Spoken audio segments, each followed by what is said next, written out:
Assalamualaikum teman-teman. Kami akan menjelaskan mengenai fisiologi persalinan. Ayo disimak teman-teman. Pengertian persalinan. Menurut WHO, persalinan normal adalah persalinan yang dimulai secara spontan dengan kekuatan ibu sendiri dan melalui jalan lahir. Beresiko rendah pada awal persalinan dan presentasi belakang kepala pada usia kehamilan antara 37 sampai 42 minggu setelah persalinan, ibu maupun bayi berada dalam kondisi baik.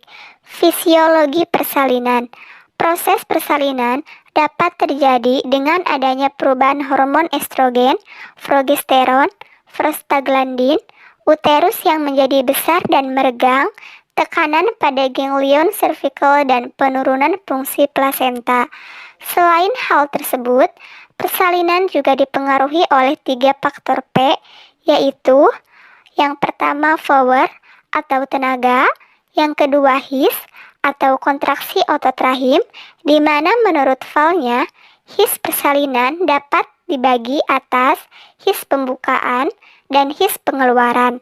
Yang ketiga, passage atau jalan lahir, terdiri atas tulang panggul dan jaringan-jaringan lunak. Tanda dan gejala persalinan. Yang pertama, his atau kontraksi rahim makin terjadi dan kuat.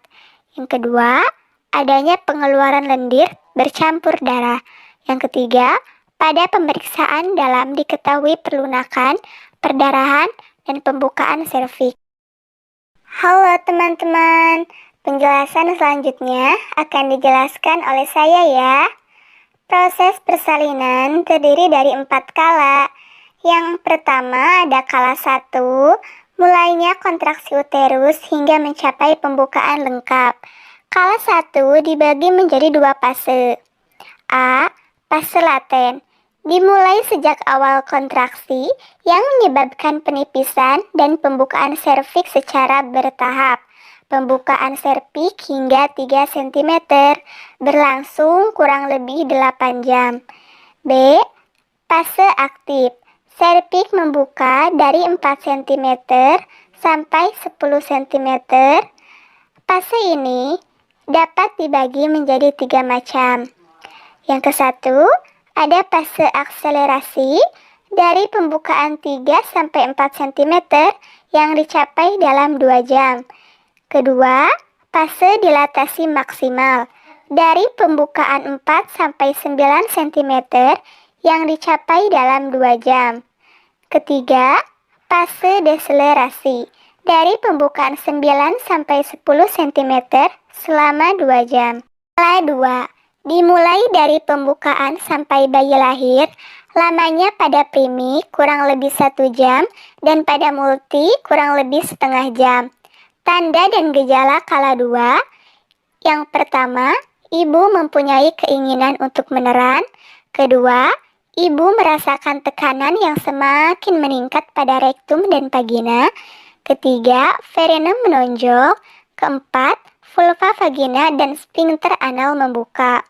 Yang harus dipantau dalam kala 2. Yang pertama, kelahiran bayi, termasuk penilaian cepat akan warna, tangisan dan gerakan.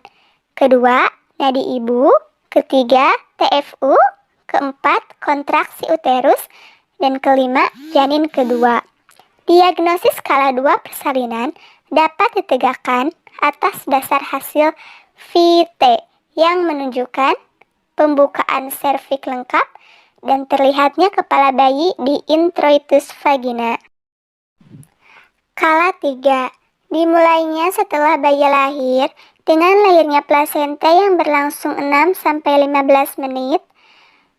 Manajemen aktif kala 3, pemberian oksitosin, message fundus uteri, dan PTT. Tanda keluarnya plasenta. Yang pertama, semburan darah tiba-tiba, tali pusat memanjang, dan perubahan ukuran dan bentuk uterus. Keuntungan manajemen aktif kala 3. Yang pertama, kala 3 meningkat. Yang kedua, mengurangi jumlah kehilangan darah. Yang ketiga, mengurangi kejadian retensio plasenta.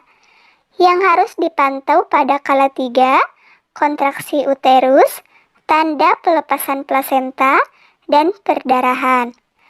Kala 4, masa 2 jam setelah plasenta lahir.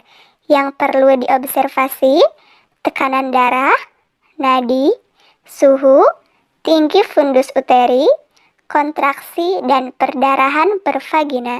Sekian penjelasan dari kami, semoga bermanfaat. Mohon maaf atas segala kesalahannya. Wassalamualaikum warahmatullahi wabarakatuh.